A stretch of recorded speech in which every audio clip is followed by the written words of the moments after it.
नमस्कार दोस्तों, स्वागत है आपका स्टोरी टाइम 190 पर। आज की हमारी कहानी है डरपोक पत्थर। ये कहानी हमें एक महत्वपूर्ण जीवन का सबक सिखाती है कि संघर्ष और मुश्किलों से घबराने की बजाय उनका सामना करना चाहिए।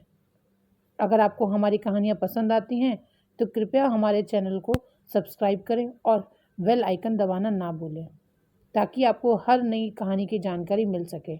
चलिए अब सुनते हैं आज की प्रेरणादायक कहानी डरपोक पत्थर।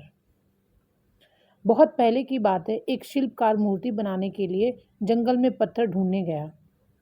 वहां उसको एक बहुत ही अच्छा पत्थर मिल गया जिसको देखकर वह बहुत खुश हुआ और कहा यह मूर्ति बनाने के लिए बहुत ही सही है। जब वह आ रहा था तो उसको एक और पत्थर मिला। उसने उस पत्थर को भी अपने साथ ले लिया। घर जाकर उसने पत्थर को उठाकर अपने औजारों से उस पर कारीगरी करनी शुरू कर दिया। औजारों की चोट जब पत्थर पर हुई तो वह पत्थर बोलने लगा कि मुझको छोड़ दो, इससे मुझे बहुत दर्द हो रहा है। अगर तुम मुझ पर चोट करोगे तो मैं बिखर कर अलग हो जाऊंगा। तुम किसी और पत्थर पर मूर्ति बना लो। पत्थर की बात सुनकर शिल्पकार को दया आ गई। उसने पत्थर को छोड़ दिया और दूसरे पत्थर को लेकर मूर्ति बनाने लगा। वह पत्थर कुछ नहीं बोला।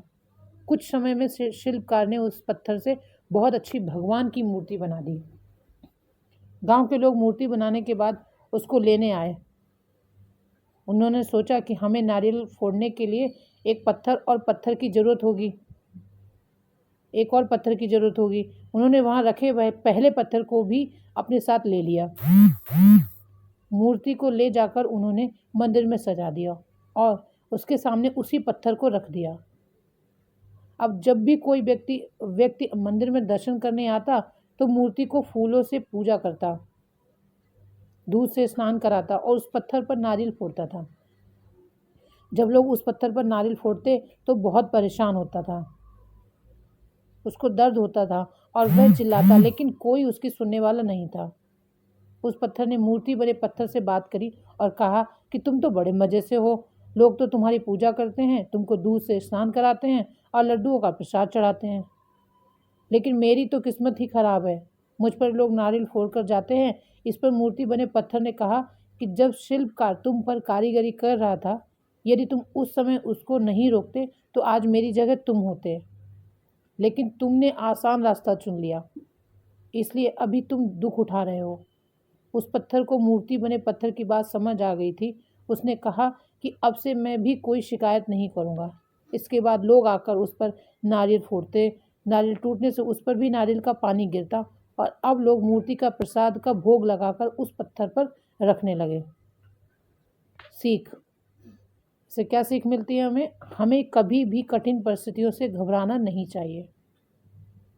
धन्यवाद दोस्तों। उम्मीद है कि आपको आज की कहानी डरपोक पत्थर पसंद आई होगी।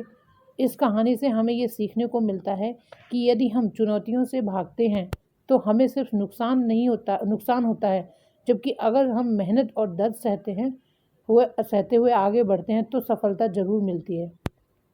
अगर आपको हमारी ये कहानी अच्छी लगी है तो कृपया हमारे चैनल को लाइक करें, अपने विचार कमेंट में लिखें और हमारे चैनल को सब्सक्राइब करना ना भूलें। हम फिर मिलेंगे एक और दिलचस्प कहानी के साथ। धन्यवाद।